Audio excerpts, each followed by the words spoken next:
Okay, we got poor people are starting lots of new businesses and it's destroying the economy from how money works.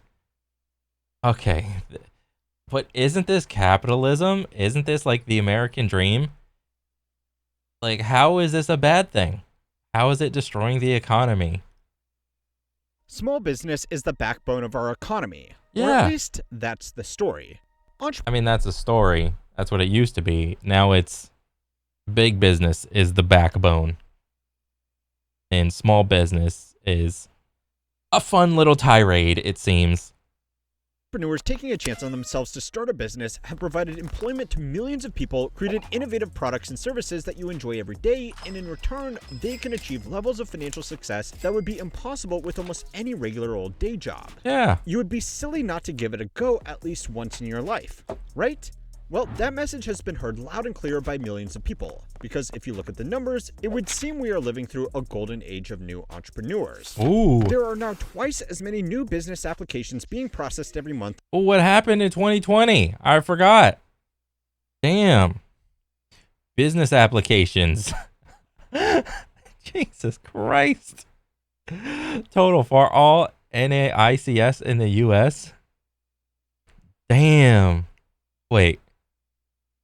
Okay, so in like 2010, there's about, it was like pretty stable. In like 2012, like 200,000, 240, 280. What is this?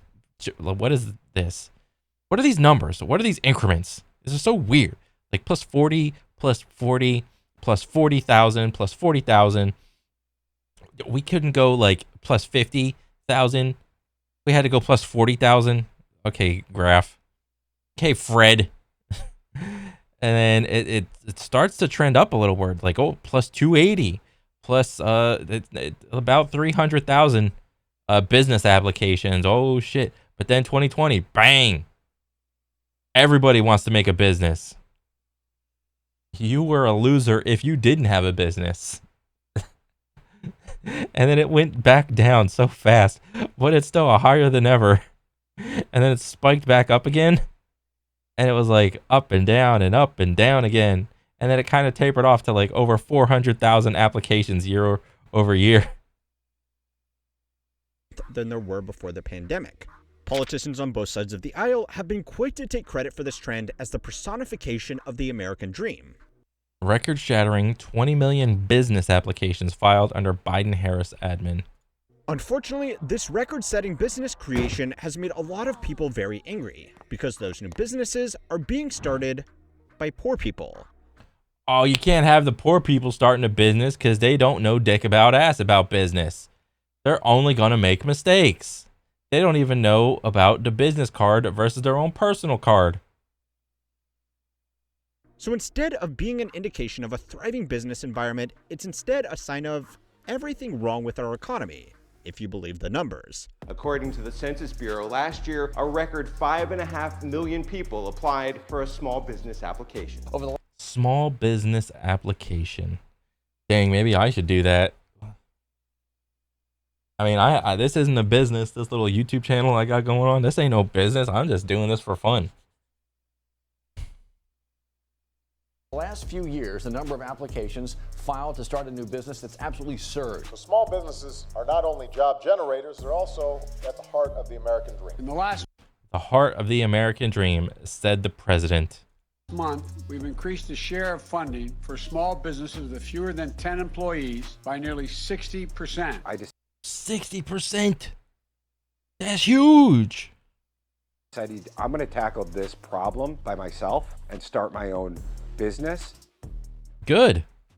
So new businesses being formed is normally a really good sign that the economy is doing well. People normally only start a new business when they feel confident about their future and the future of the market they want to operate in.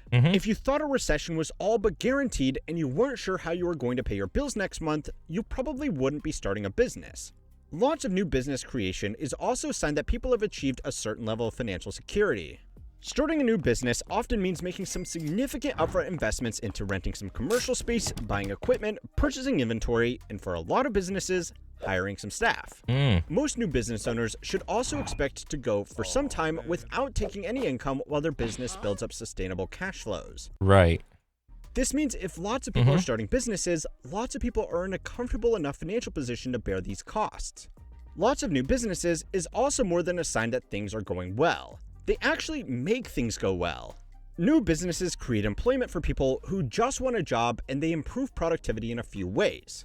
Business owners, especially new business owners on average, will put in more time and effort working for themselves than they would in a regular day job. This means they're making more output than they would be if they were just working a 9 to 5.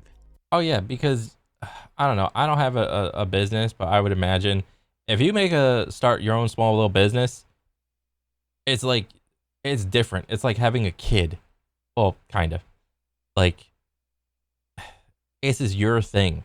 Whatever time and effort you put into this thing is what you are going to get out of it. So if you put in like a minimal amount of time and effort, you're going to get a minimal amount of return from it, more or less.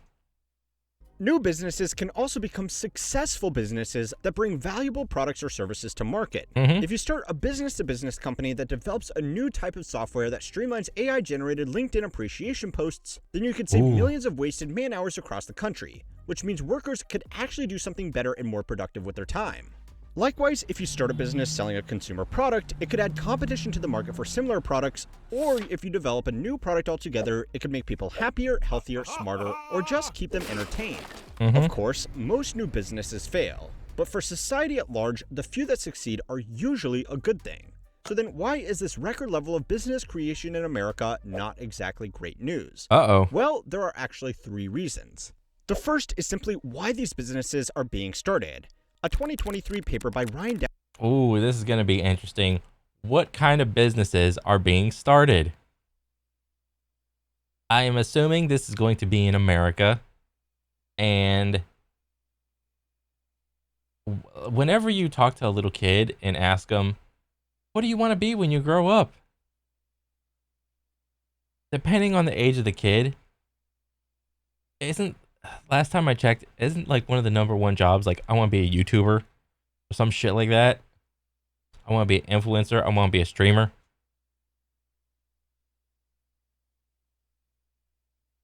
It used to be like, I want to be a cop. I want to be a firefighter. I want to be a doctor. I want to be a lawyer. Or in some cases, I just want to do whatever my mom and dad were doing. I want to go along with the family, stay in the family business. You know, I've heard that before. Decker of the Federal Reserve Board and John Halterwanger of the University of Maryland found some interesting patterns with these new businesses. The first was that these new businesses were largely being formed in states and counties with lower average incomes. Lower average incomes. So what is this? Difference of average log all applications per capita. 2020 versus 2022 versus 2010 to 2019. Source: Census Bureau Business Formation Statistics and Population Estimates. Okay, figure 6. Growth in total applications per capita. Okay, so what is this? Like a bunch of counties? Are these like all the counties of each state? Like broken up? I had no idea that these counties were like massive versus like the counties over here, whereas like there's so many tiny ones. Like this is like the hot spot. This is where everybody in America's at. Yeah, there's not a lot of people over here. Fucking, what is this, Tornado Alley right there? Fuck that. It's just annoying. Or wait, no, is Tornado Alley like right there? I don't remember, but I think, isn't this like mostly like just mountains? Like there's a good chunk of America that's just like mountains. Okay, so I imagine dark blue is a lot of applications and light blue, almost white, is like not a lot of applications. So we look on the map, you see, oh Jesus, and this is where all the poor people are at. Okay, it's all like southeast. Right here is pretty dark blue. Now, most counties saw an increase overall, but the what are the poor people trying to do in businesses? Why is it got to be on the poor people that are hurting America? Huh? I thought all the billionaires and trillionaires were hurting America. Which is it? This might as well be the Spider-Man meme of like the billionaires pointing at the poor people and the poor people pointing at the other Spider-Man, which is the billion trillionaires, saying, you're ruining America. No, you're ruining America. Outskirts of cities, particularly hard-hit states, outpace the rest by a significant margin. The authors of this paper suggested that a lot of this business formation was just existing businesses closing in city centers that didn't see much foot traffic and reopening in suburbs where the rent is lower and they can cater to a market of people working remotely. Oh, okay. Okay, so they took their business out of the city and put it in an area where it made sense to have like a brick and mortar coffee type store.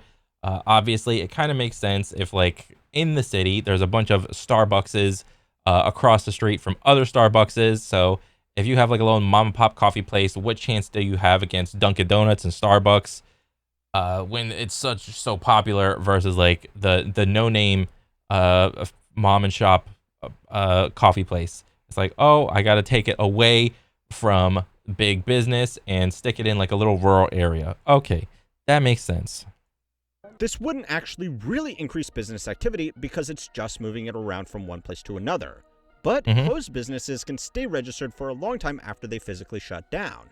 Now, this move to the burbs might not actually be doing any good, but it's not doing any harm either. Unfortunately, it doesn't account for the entirety of this trend.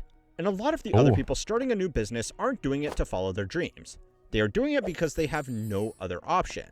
And it's shit. It's probably making things much worse than we realize. So it's time to learn how money works to find out how a record number of businesses might be quietly breaking the economy. This week's video is sponsored by Morning Brew. Morning Brew is a free daily email newsletter that keeps you up to date on the must-know news affecting your work and life through a business lens. It's designed so that you can skim topics you don't care about. I would also, anytime a study is done, I would also have to put into question the people doing the study and what motives they have behind and what reasons they are doing the study. Because if they make the study, so let's say like this, they make the study and all of a sudden it's like, oh, all these poor people businesses, this is the reason why America is in the state it's in. Okay, well, if that's the case, regardless of the fact of whether or not that is like the absolute truth, you have to examine, okay, if that is the case, who benefits from poor people starting businesses in America? And if we cancel that out, who's that going to benefit? Well, it's probably going to benefit like big business like Amazon and Walmart if there's less mom and pop places. Okay? So just keep an open mind. Dive deeper into what you do and still grasp the day's business news in under 5 minutes. I've been reading Morning Brew every day, and it's a game changer. For example, I learned that Florida is now considering scrapping property tax, and Wall Street bonuses set records last year, and this year might not be as good, to say the least. I can see why over 4 million people are hooked on Morning Brew, and the newsletter is 100% free. So, worst case scenario, you unsubscribe and go back to dry, long-winded, and boring business news. It takes less than 15 minutes to sign up. So try Morning Brew today by clicking the link in the description or by going to morningbrewdaily.com/HMW. So actually figuring out how our economy is going is something that our governments really struggle with. Collecting data on hundreds of millions of people, millions of businesses. Bro, is this New York, like Madison Square Garden with all these ads? Like right here? Bro, Cyberpunk is here like right now. Holy shit. Why do we have an ad for The Notebook? Alien Romulus. Get tickets now. Bro, how old is this little clip? And billions of transactions is actually really hard. So they often make some calculated guesses based on historic patterns. As impractical as it would be for the Bureau of Labor Statistics to scrape every job posting off Indeed and look through every classified section to find new jobs being created. I mean, can't they do that with AI now? What's stopping them from doing that? It wouldn't even be that accurate. The rise of ghost job listings means that there are almost twice as many job postings as there were 5 years ago. But as anybody who has tried to get a job in the last 24 months will tell you, businesses aren't exactly in a rush to hire. Yeah, because a lot of the jobs, at least from common businesses like McDonald's, Walmart, and the like, they are looking to hire less people. All right, self-checkout. In the case of like fast food restaurants, they want you to just order off the app or order, like go in and just start poking around on the touch screen and then maybe interact with a cashier. And then just have a bunch of cooks and then one or two hostesses or whatever and like a manager. They want to hire less people. And a matter of fact, they want to get rid of the cooks. They want to hire Flippy the robot to go flip burgers. They want to automate the food cooking of it all.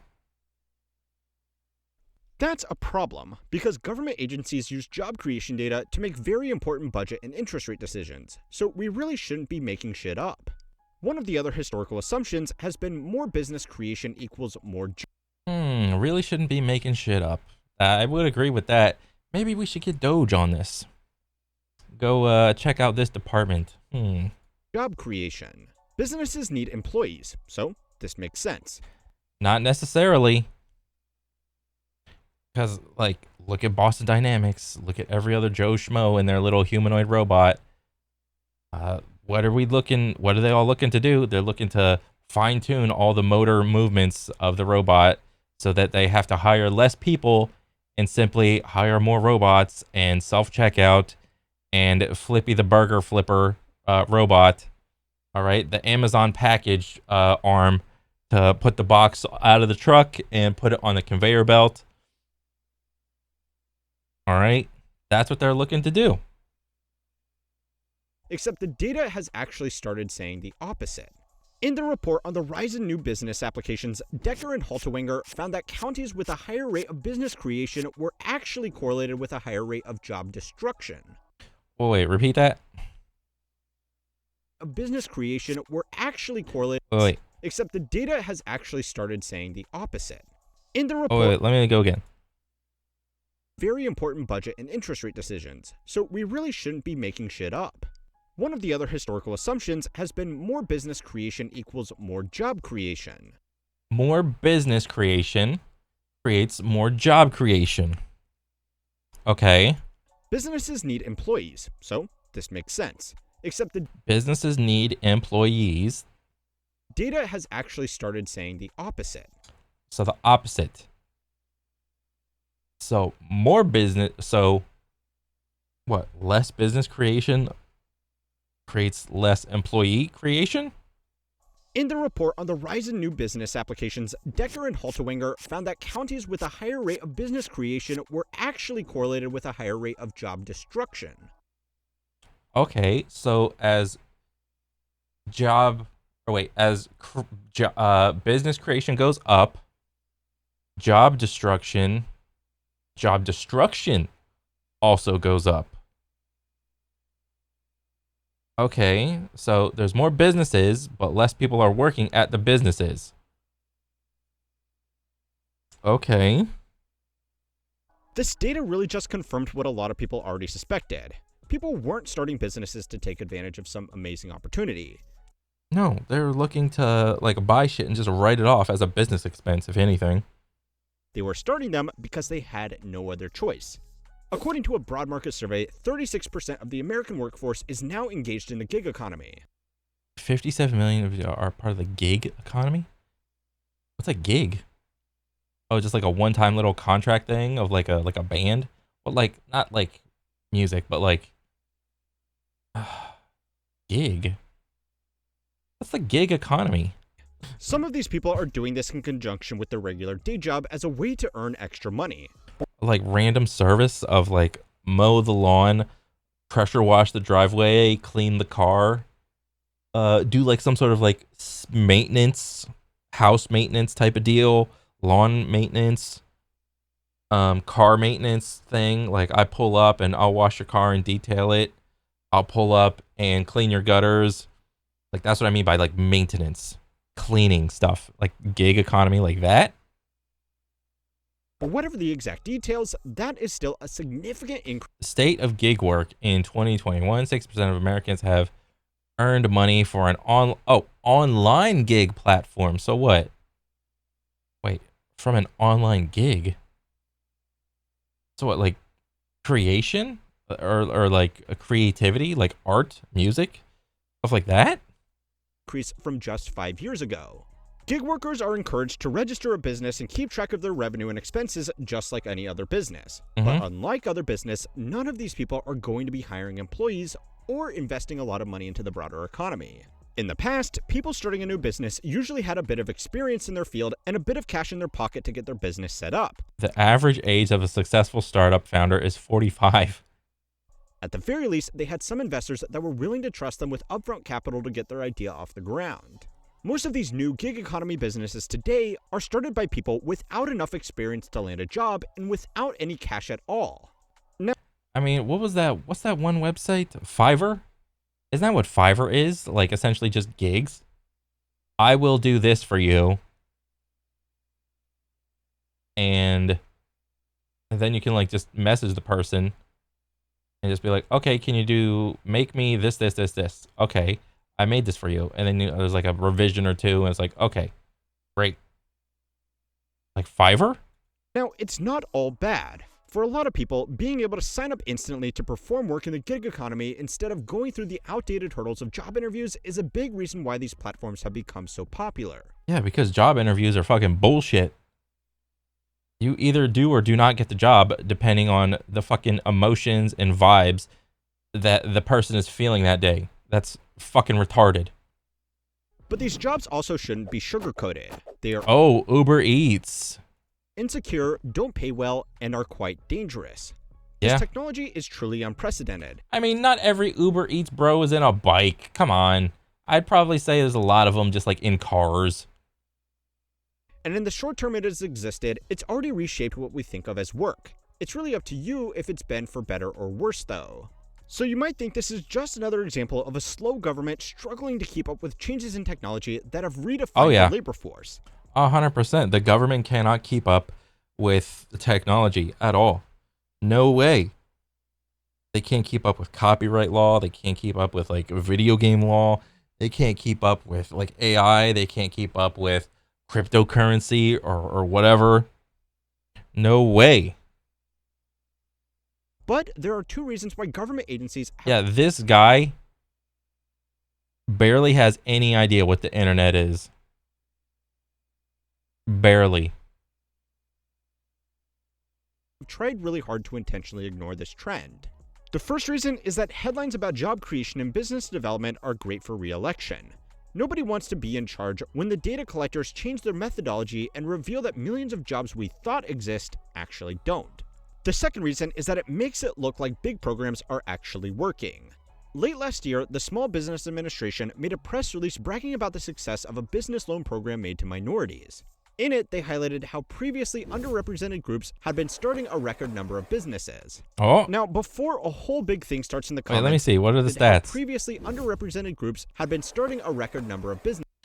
Okay, 5,200 loans totaling $1.5 billion to black-owned businesses, a tripling of loan count relative to fiscal year 20. 9,600 loans totaling $3.3 billion to Latino-owned businesses, and then 15,500 loans totaling $5.6 billion to women-owned businesses, doubling a loan count relative to fiscal year 20. Businesses. And then more than 100,000 individual small business financings, the highest on record since 2008. Now, before a whole big thing starts in the comments, yes, these loans probably should have been made based on socioeconomic need, but statistically, they show the same thing anyway. The Small Business Administration thought they had successfully empowered a new group of business owners. What they had actually done was just record these groups registering for Uber Eats. Even highly skilled workers with a lot of experience have not been immune from this trend either. The number of people working as independent contractors jumped significantly as businesses moved away from full-time hires and the worker protections that came with it. Yep, nobody wants to hire full-time anymore. It's just contractors. Typically, independent contractors should have the freedom to work when and where they want as long as they deliver the agreed-upon product or service within the agreed-upon time frame. But a lot of businesses have not so subtly mandated that their contractors be in. Yes, but what ends up happening in the case of construction, because you showed like a little construction clip, it's literally just a race to the bottom. So let's say Timmy Tendy wants to make like some gigantic like apartment building that's like 30 stories high, and he's like willing to spend X amount of money.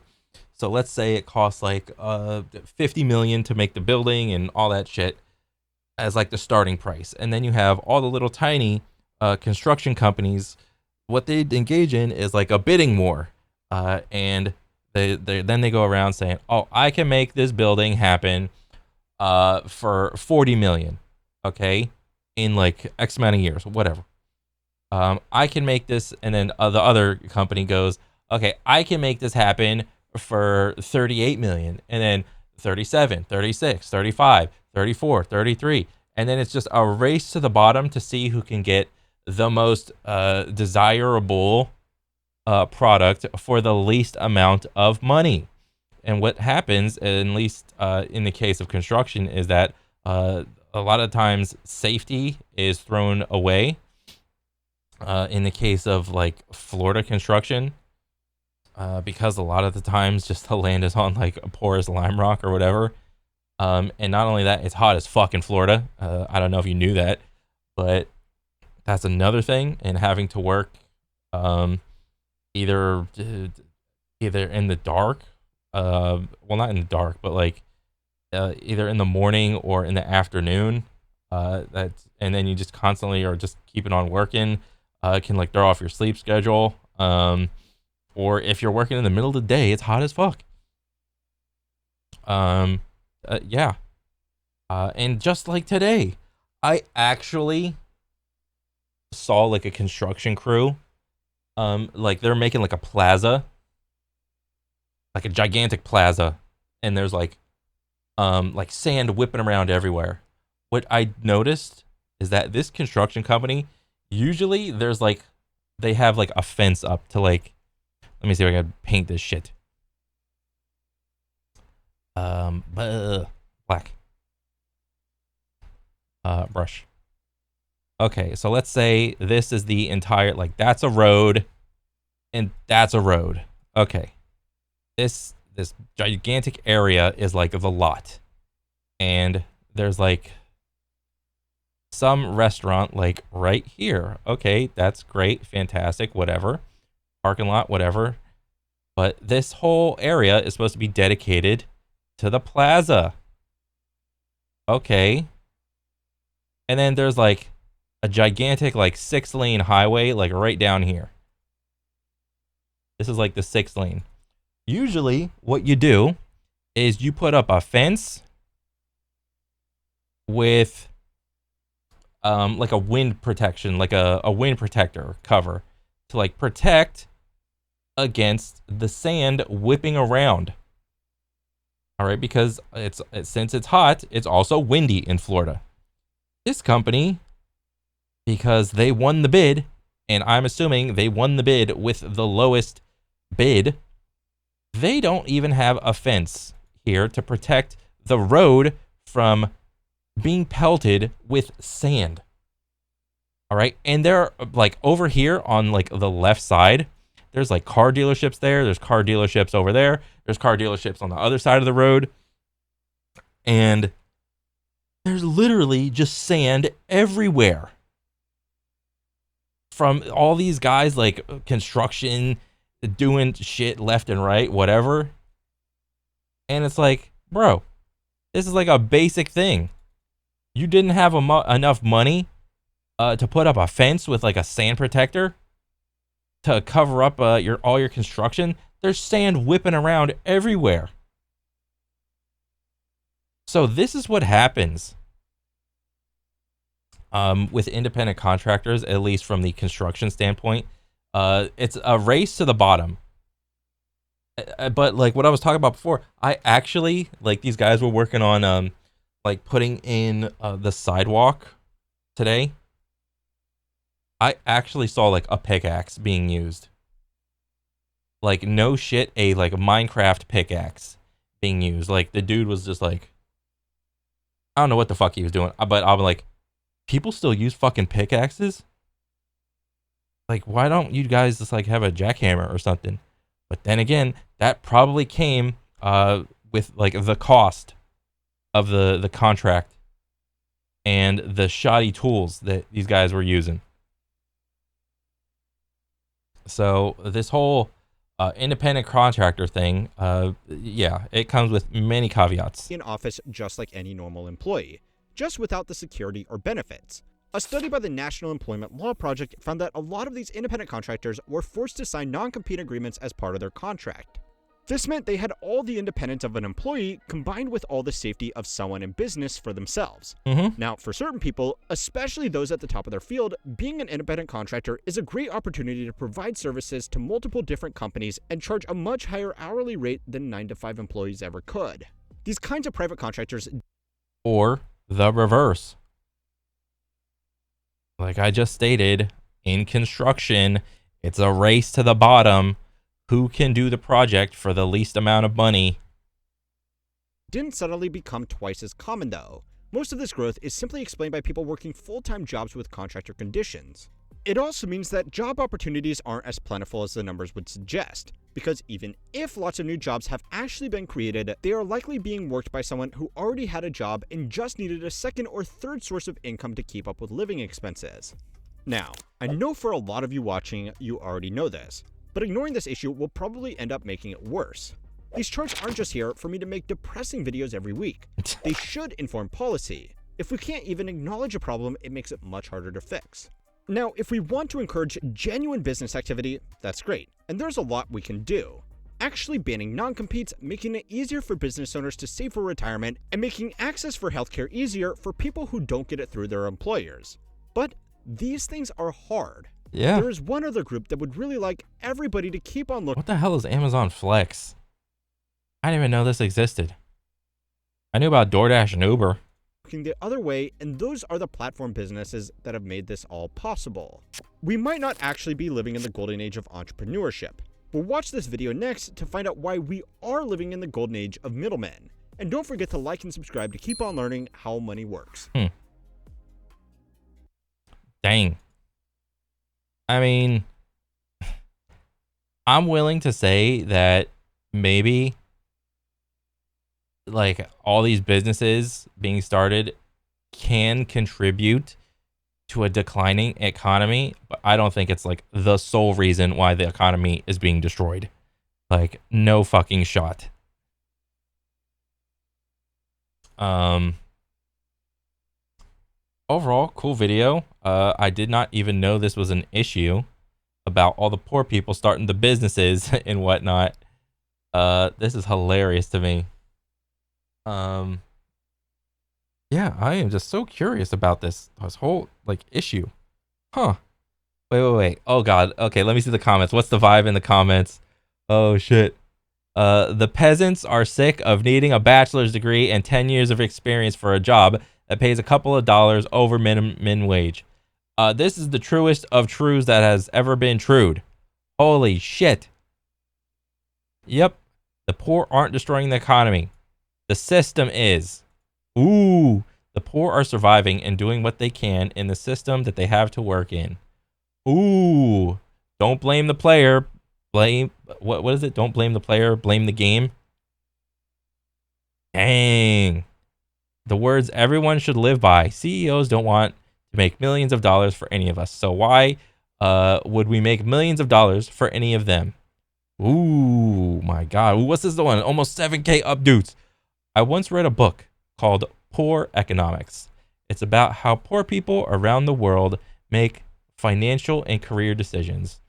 Key finding was that in poor countries, most people run their own very small business because there are no other jobs available.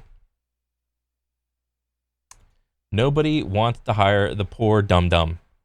So what does the poor dum dum have to do? They got to start their own business and do it their own goddamn self. Why do I always hear about, oh, you got to pull yourself up by your bootstraps and shit? But then once people try to start pulling themselves up by their own bootstraps, everyone starts bitch mo complaining. All right. Damn. What was another one? I saw it was another one. 8.8K up, dudes. If people are creating businesses because they have no other choice, then it sounds like they are creating them because the economy or job economy is broken. Ooh. Dang. Yeah, it's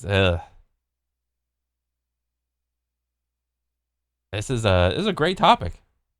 This is a great video, great topic. Fantastic, man. I love it. Keep them coming, dude, for sure. Another banger from How Money Works, and yeah, go check them out.